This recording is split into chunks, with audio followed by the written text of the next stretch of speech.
Bom, pessoal, então agora retomando o estudo do incidente de deslocamento de competência, nós vamos analisar quem tem legitimidade para propor, suscitar, requerer o referido incidente de deslocamento de competência e o órgão jurisdicional competente.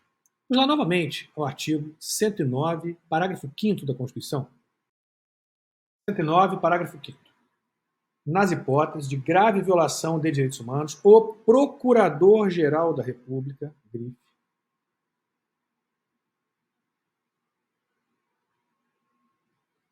com a finalidade de assegurar o cumprimento de obrigações decorrentes de tratados internacionais de direitos humanos, dos quais o Brasil seja parte, poderá suscitar, a expressão utilizada na Constituição é suscitar,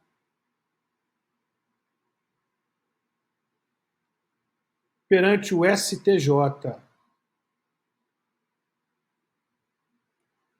em qualquer fase do inquérito ou processo, incidente de deslocamento de competência. Assim, é bastante claro que quem pode propor, suscitar, requerer, apresentar um incidente de deslocamento de competência é o Procurador-Geral da República.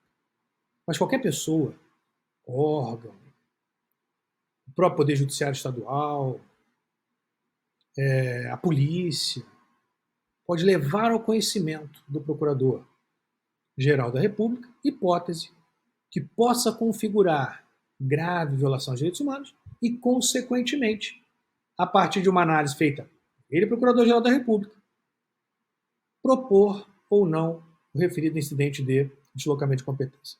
Então, a legitimidade para propor o IDC, o incidente, ela é do Procurador-Geral da República, cabendo a ele, em análise subjetiva exercida por ele, se o fato ali apresentado, se o fato submetido a seu exame caracteriza grave violação aos direitos humanos, ele é que faz esse primeiro exame, e ainda se preenchidos os demais pressupostos para a propositura do incidente de deslocamento de competência.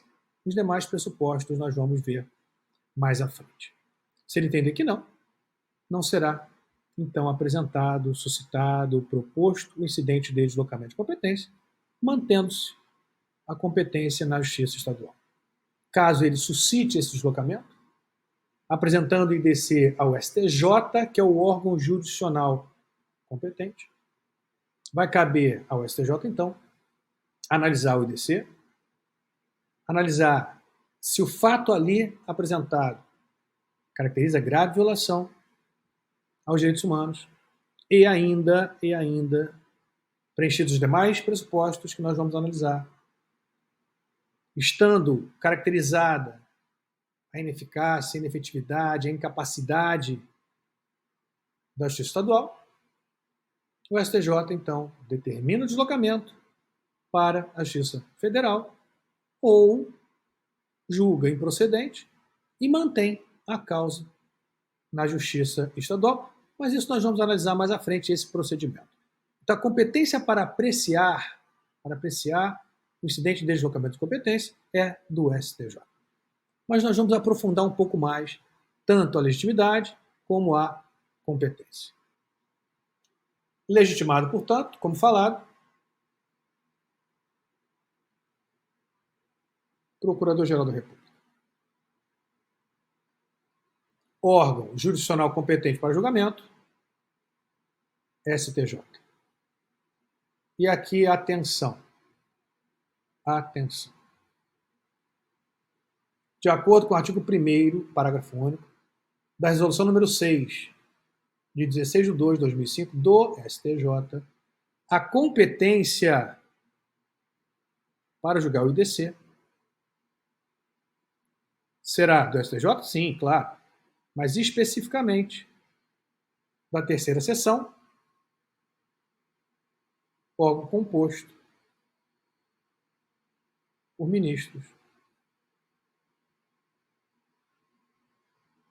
da quinta e da sexta turmas. A doutrina tem feito crítica a essa atribuição conferida apenas à quinta e sexta turmas da terceira seção. Diz a doutrina que a definição de competência penal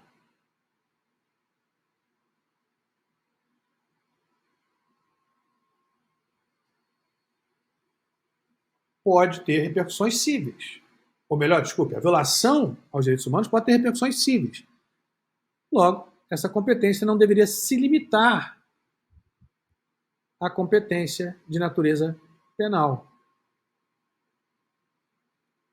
Assim, conforme a posição doutrinária, a violação aos direitos humanos pode ter repercussões cíveis, de modo que a competência poderia ser da terceira seção ou da Corte Especial, a depender do caso analisado. Contudo, a resolução número 6 do STJ confere competência à terceira seção, que é órgão composto por ministros da quinta e da sexta turmas. Aprofundando a legitimidade, vamos ao IDC 24, relatoria da ministra Laurita Vaz. Esse IDC 24, IDC recente, um caso bastante famoso, Marielle Franco. Disse lá a ministra Laurita Vaz. A propósito, a Constituição Federal dispõe que, nas hipóteses de grave violação de direitos humanos, o Procurador-Geral da República, então a Constituição expressa Procurador-Geral da República, com a finalidade de assegurar o cumprimento de obrigações decorrentes de tratados internacionais de direitos humanos, dos quais o Brasil seja parte, poderá suscitar, apresentar,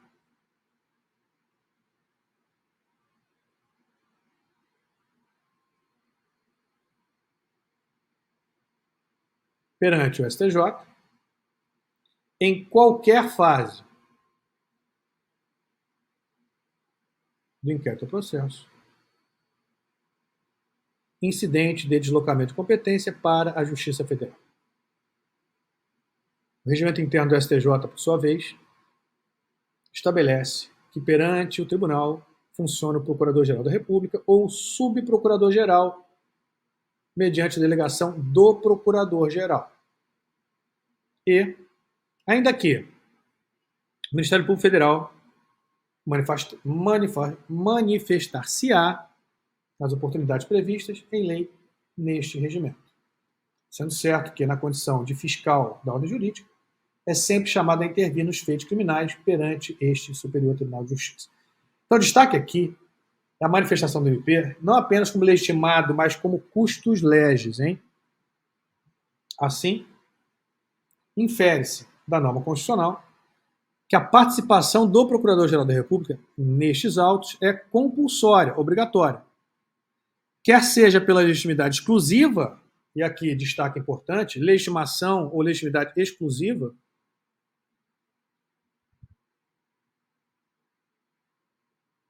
para suscitar o incidente, deslocamento de competência e, por conseguinte, acompanhá-lo, ou quer seja pelas normas legais e regimentais que impõem a sua manifestação em feitos criminais. Veja novamente aquele destaque em feitos criminais, tá? Criticado pela doutrina.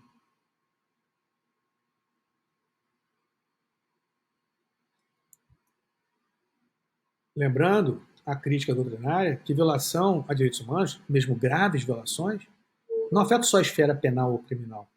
Também podem ter repercussões cíveis. Veja novamente lá a crítica que nós já trouxemos. Crítica à definição de competência penal. Conforme posição doutrinária, a violação aos direitos humanos pode ter repercussões, como dito, não apenas penais, mas também cíveis. De modo que a competência poderia ser não apenas da terceira seção, mas também da Corte Especial, a depender do caso examinado. Mas não foi essa a opção da regulamentação estabelecida pelo STJ, Superior Tribunal de Justiça. Portanto, a Procuradoria-Geral da República, Procurador-Geral da República ou Subprocurador-Geral, sob delegação, é que atuam perante o STJ. Procurador conforme a Constituição, legitimado exclusivo, também devendo haver a manifestação dos feitos de natureza penal como custos legis, de forma compulsória, portanto, participação da PGR, Procuradoria-Geral da República. Vamos à decisão novamente. Relatoria, ministra Laurita Vaz, IDC 24, caso Marielle Franco. Então, disse a ministra, nas hipóteses de grave violação dos direitos humanos, o PGR, Procurador-Geral da República, com a finalidade de assegurar cumprimento de obrigações decorrentes de tratados internacionais de direitos humanos, dos quais o Brasil seja parte, poderá suscitar. Então veja que ele é o legitimado exclusivo, hein? Legitimidade exclusiva. Perante o STJ, Superior Tribunal de Justiça, em qualquer fase do inquérito ou processo, regimento interno do STJ, como já destacado, estabelece que, perante o STJ, funciona o Procurador-Geral da República ou o Subprocurador-Geral, mediante delegação do Procurador-Geral. Diz ainda que o Ministério Público Federal manifestar-se-á nas oportunidades previstas em lei e nesse regimento, sendo certo que na condição de fiscal da ordem jurídica, ou seja, como custos legis, é sempre chamado a intervir nos feitos criminais perante o STJ.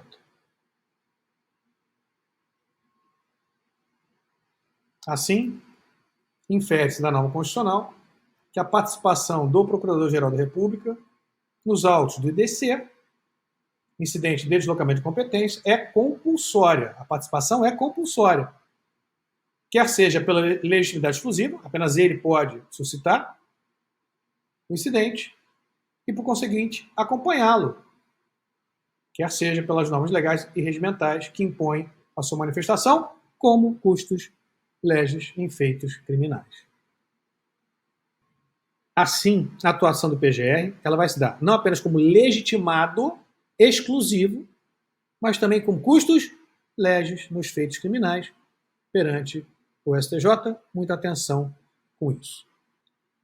Vamos examinar agora as características e pressupostos, ou na ordem, pressupostos primeiramente e depois características. Vamos então ao parágrafo 5º do artigo 109 novamente. Olha lá.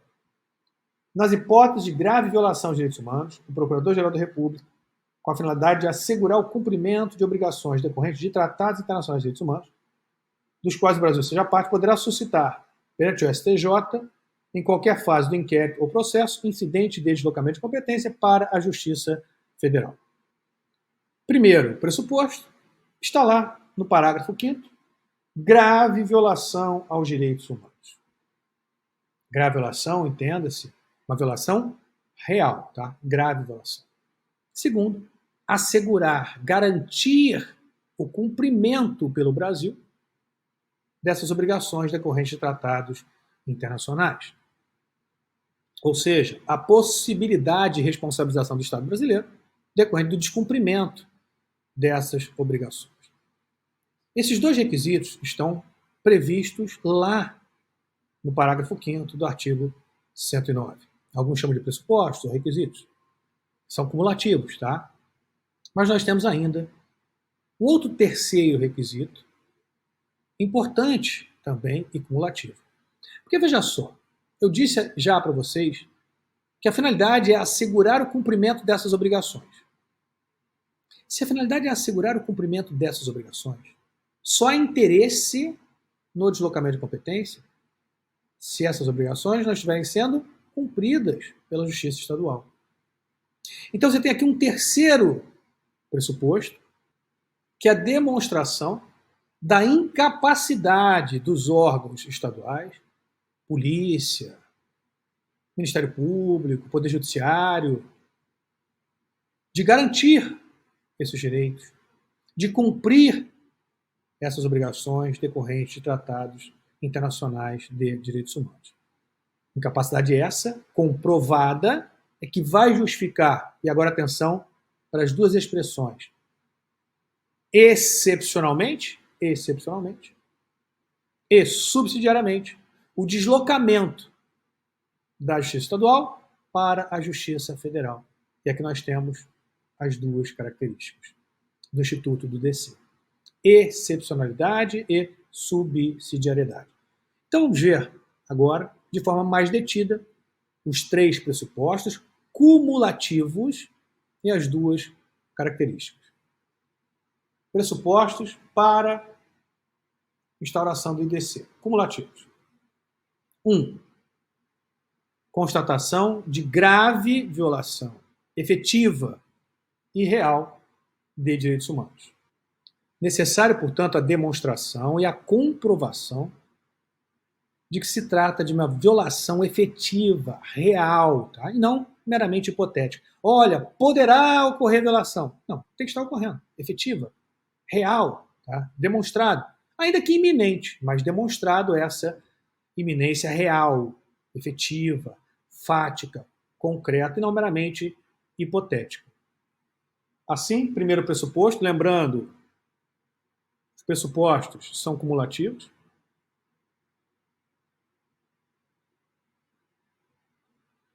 Constatação de grave violação efetiva e real, hein? Não meramente hipotética, efetiva e real. De direitos humanos. 2.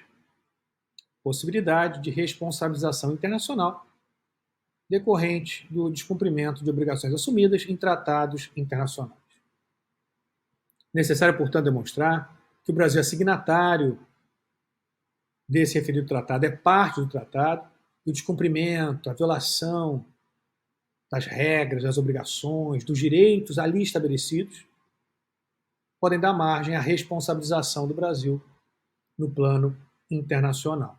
Então é necessário se estabelecer esse vínculo formal do Estado brasileiro com o respectivo tratado ou os respectivos tratados, demonstrando que o Brasil tem a obrigação de cumprir, a obrigação de dar efetividade, de proteger as normas daquele tratado, os direitos fundamentais, os direitos humanos ali estabelecidos. E a violação pode dar margem à responsabilização do Estado brasileiro. E o terceiro, e não menos importante, pressuposto, a demonstração, a evidência de que os órgãos do sistema estadual não mostram condições de seguir no desempenho da função de apuração, processamento e julgamento do caso com a devida isenção. Incapacidade das autoridades locais de oferecer respostas efetivas. Esse, inclusive, nós vamos ver, é um dos principais argumentos, a ausência desse pressuposto, é um dos principais argumentos utilizados pelo STJ para não determinarem o deslocamento de competência, para manterem aquela causa na Justiça Estadual, que não foi demonstrado, no respectivo caso concreto, que a Justiça Estadual, os órgãos estaduais, órgãos de polícia, Ministério Público, não teriam capacidade de buscar de forma efetiva o cumprimento daquelas obrigações, investigar, processar, julgar. Então, a ausência de demonstração efetiva, concreta, da incapacidade dos órgãos estaduais, a ausência de um desses pressupostos, os três são cumulativos, justifica a não determinação do deslocamento, a improcedência do pedido de deslocamento de competência, com a consequente manutenção na Justiça Estadual. Eu vou trazer para vocês uma série de incidentes analisados pelo STJ. Poucos foram deferidos, poucos tiveram a competência deslocada para a Justiça Federal. E o principal argumento naqueles em que não foi deferido o pedido para deslocamento foi exatamente a ausência desse terceiro pressuposto. Então, o mais comum, quando se julga improcedente o deslocamento no STJ, é a ausência desse terceiro pressuposto. Sim, porque na maioria das vezes você tem caracterizado grave violação de direitos humanos, real, efetiva, gravíssima. Você tem lá a demonstração de que se o Brasil não cumpre essas obrigações estabelecidas em tratados dos quais o Brasil é signatário, o Estado brasileiro poderá ser responsabilizado. Preenchidos os dois primeiros. Mas, na maioria das vezes, não fica demonstrado que os órgãos estaduais não têm a capacidade de exercerem suas funções, investigando, processando e julgando. Vamos ver isso, por exemplo, no caso Marielle Franco, Vamos ver isso, por exemplo, no primeiro IDC, caso Dorothy Stang.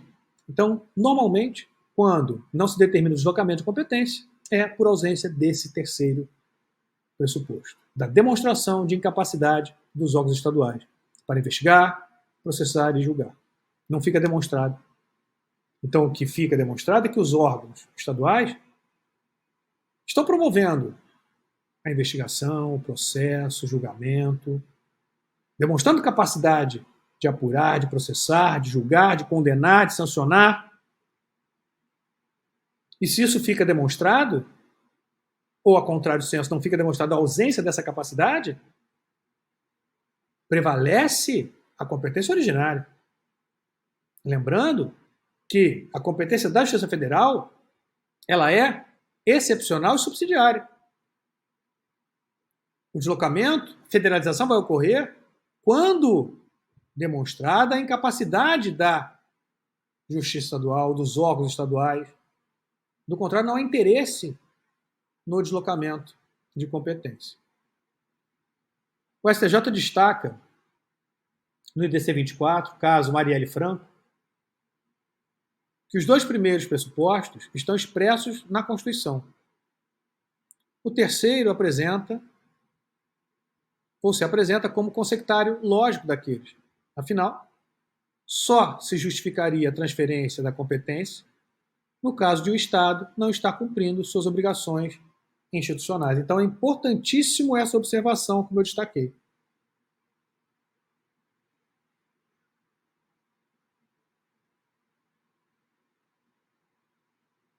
Características: excepcionalidade,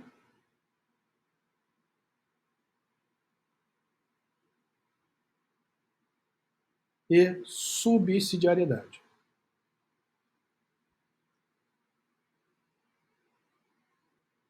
Vamos ver como se manifestou o STJ no IDC número 1. STJ, IDC número 1. Olha lá, IDC número 1. O primeiro IDC.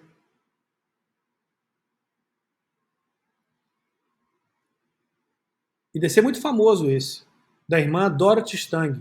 Foi o primeiro, portanto, IDC número 1. E veja, o primeiro IDC, talvez um dos mais famosos, né?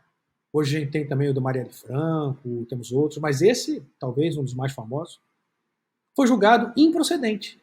Olha aí. Não foi determinado o deslocamento de competência. Exatamente por ausência do terceiro pressuposto que eu destaquei para vocês. Vamos voltar? IDC número 1, Pará, perante esta igreja, terceira sessão, lembrando, competência da terceira sessão, publicado em 10 de 10 de 2005. O eminente ministro Arnaldo Esteves Lima, relator, expressou o mesmo entendimento nesses termos em verbas. Além dos dois requisitos prescritos no parágrafo 5º do artigo 109 da Constituição, quais sejam a grave violação de direitos humanos, que ocorreu no caso, b. assegurar o cumprimento pelo Brasil de obrigações decorrentes de tratados internacionais, que também existia, o Brasil é signatário de tratados que têm essas obrigações. Uma vez não cumpridas, poder dar margem à responsabilização, então, primeiro requisito e segundo requisito, presente. Seguiu o ministro. É necessário ainda a presença do terceiro requisito. Fiz o destaque. É necessário ainda a presença do terceiro requisito.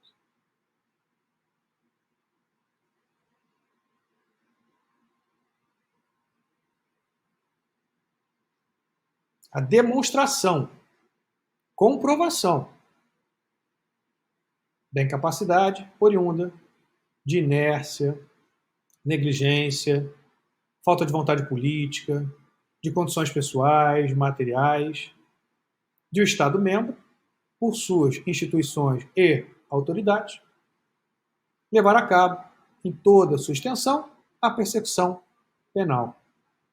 Tais requisitos, os três, hão de ser cumulativos, o que parece ser de senso comum, pois, do contrário, haveria indevida, olha o detalhe aqui importante, inconstitucional, abusiva invasão de competência estadual por parte da União. Veja o destaque que nós fizemos a favor da constitucionalidade do Instituto. dizendo que na nossa visão não seria inconstitucional, desde que respeitado o quê? A excepcionalidade. Desde que respeitado a subsidiariedade. Por quê? Porque nesse caso, o Estado se mostra incapaz de promover direitos fundamentais, direitos humanos. Nesse caso, excepcional, subsidiariamente, você desloca a competência, valorizando-se a Constituição, a dignidade humana, o respeito aos direitos humanos, aos tratados internacionais dos quais o Brasil seja parte, e também valorizando o Pacto Federativo. Federalismo de cooperação. A competência é do Estado. Agora, se o Estado se mostra, de forma real, concreta, incapaz, transfere-se essa competência para a esfera federal, para que cumpra a Constituição, os tratados internacionais, as obrigações, os deveres, os direitos decorrentes de todo o sistema de proteção à pessoa humana. Voltando. Assim, tais requisitos, os três, hão de ser cumulativos, o que parece ser de senso comum, pois, do contrário, haveria indevida, inconstitucional, abusiva invasão de competência estadual por parte da União, se não respeitado esse terceiro pressuposto. Do contrário, não há inconstitucionalidade. Do contrário, não há invasão de competência. Então, retomando, ferindo o Estado de Direito e a própria federação. Respeitado o terceiro pressuposto, não se fere o princípio ou pacto federativo. O que certamente ninguém deseja, sabendo-se, outros sim, que o fortalecimento das instituições públicas, todas, em todas as esferas, deve ser a tônica, fiel àquela asserção segundo a qual, figuradamente, nenhuma corrente é mais forte do que o seu elo mais fraco. Para que o Brasil seja pujante, interna e externamente, é necessário que as suas unidades federadas, estados, DF e municípios, internamente sejam proporcionalmente também fortes e pujantes. Veja aqui claramente o argumento que nós trouxemos a favor da constitucionalidade, desde que respeitados esses pressupostos. Então não haveria violação ao juiz natural e tampouco ao pacto federativo, respeitados todos os pressupostos e a característica do Instituto. Mas continuando lá.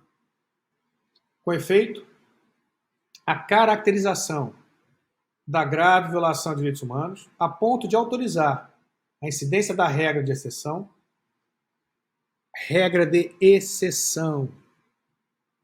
esbarra na subjetividade do avaliador. A análise é subjetiva, tá? E na variante ou variedade de parâmetros possíveis de serem considerados para a constatação do fato. Sem embargo, é da responsabilidade do STJ, deste Superior Tribunal de Justiça, observada aqui um detalhe importante, razoabilidade e proporcionalidade, da medida, examinar o caso concreto e dar efetividade à norma constitucional, superando tais dificuldades. Diretrizes estabelecidas pelo STJ.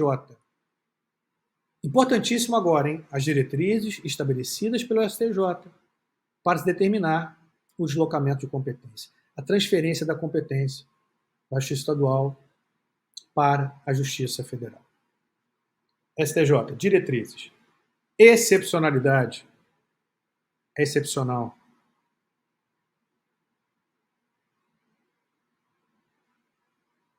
Necessidade. Se não for necessário, não há interesse. Não havendo interesse, mantém-se competência estadual em respeito ao juízo originário, ao juízo natural originário e também ao pacto federativo. Lembrando que o juízo também natural subsidiário vai depender dessa situação ser excepcional e necessária, imprescindível.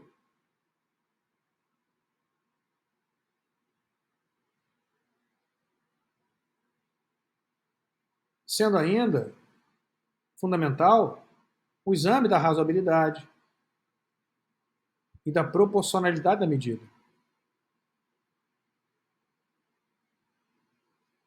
Observada a exigência de se reunir os três pressupostos já destacados cumulativamente: existência de grave violação a direitos humanos, risco de responsabilização internacional decorrente do descumprimento de obrigações jurídicas assumidas em tratados internacionais e, por fim, e não menos importante, a incapacidade das instâncias e autoridades locais de oferecer respostas efetivas.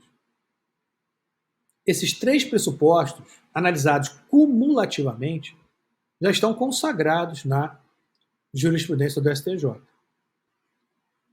STJ. A jurisprudência consagrou três pressupostos principais que devem ser atendidos simultaneamente. Então, grife, hein? Três pressupostos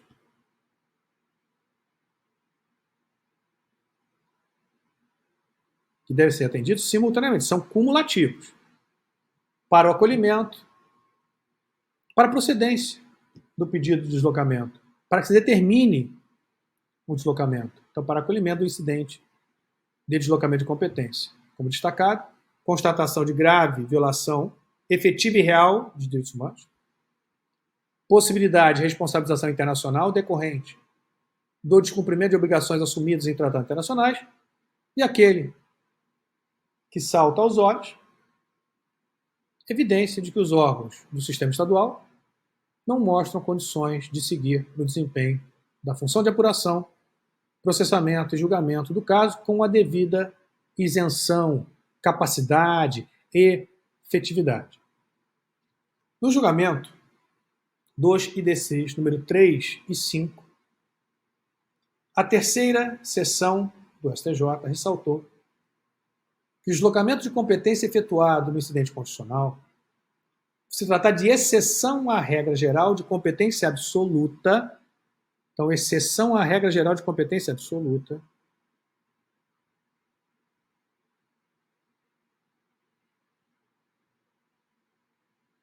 somente deve ser efetuado em situações excepcionalíssimas, mediante a demonstração de sua necessidade e imprescindibilidade, ante provas, necessário provas, comprovação, que revelem descaso, desinteresse, ausência de vontade política, falta de condições pessoais e ou materiais das instituições, ou de uma ou outra delas, responsáveis por investigar, processar e punir os responsáveis pela grave violação de direitos humanos em levar a cabo a responsabilização dos envolvidos na conduta criminosa, até para não se esvaziar a competência da Justiça Estadual e inviabilizar o funcionamento da Justiça Federal.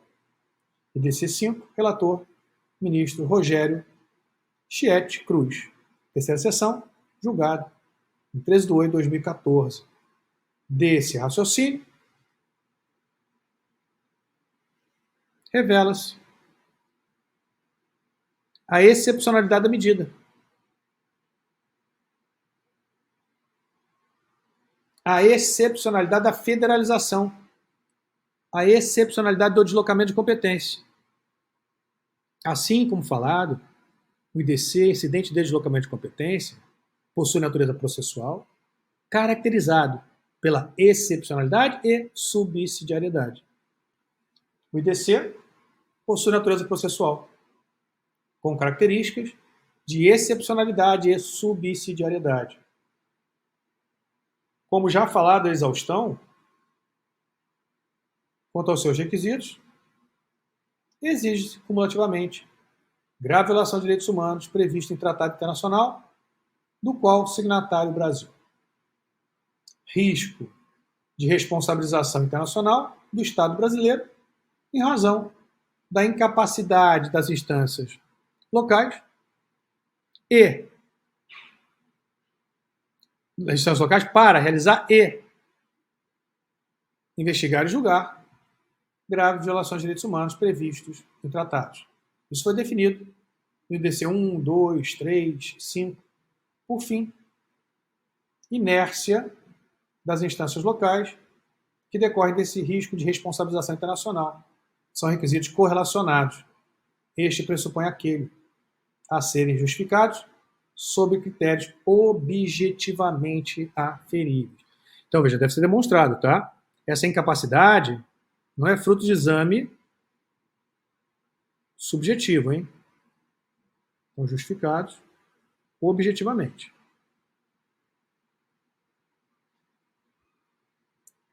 A subjetividade diz respeito a se tratar ou não uma hipótese de grave violação. Isso é subjetivo. Tanto por parte do procurador como por parte do STJ. Isso é subjetivo. Dizer se aquela situação indica, caracteriza grave violação aos direitos humanos. Agora, a hipótese do Brasil ser responsabilizado deve ser demonstrado. Demonstrado a partir do momento em que se indica que o Brasil faz parte, é signatário daquele tratado internacional. E o seu descumprimento pode dar margem à responsabilização. E a incapacidade deve ser também demonstrada por elementos fáticos, objetivos, de que os órgãos estaduais não estão atendendo de forma devida a essas regras, a esses direitos, a essas obrigações, ficando objetivamente demonstrado a incapacidade dos órgãos estaduais por falta de material humano, físico, por falta de vontade política, por parcialidade, mas deve ser demonstrado objetivamente essa incapacidade. Ausente prova de leniência, inércia ou falta de comprometimento das instâncias locais em processar e julgar os crimes militares próprios objeto do referido IDC, inviável-se cogitar sobre o risco de responsabilização internacional do Estado brasileiro. Vamos fechar esse bloco. Próximo bloco, nós voltamos com a análise dos IDCs examinados pelo STJ.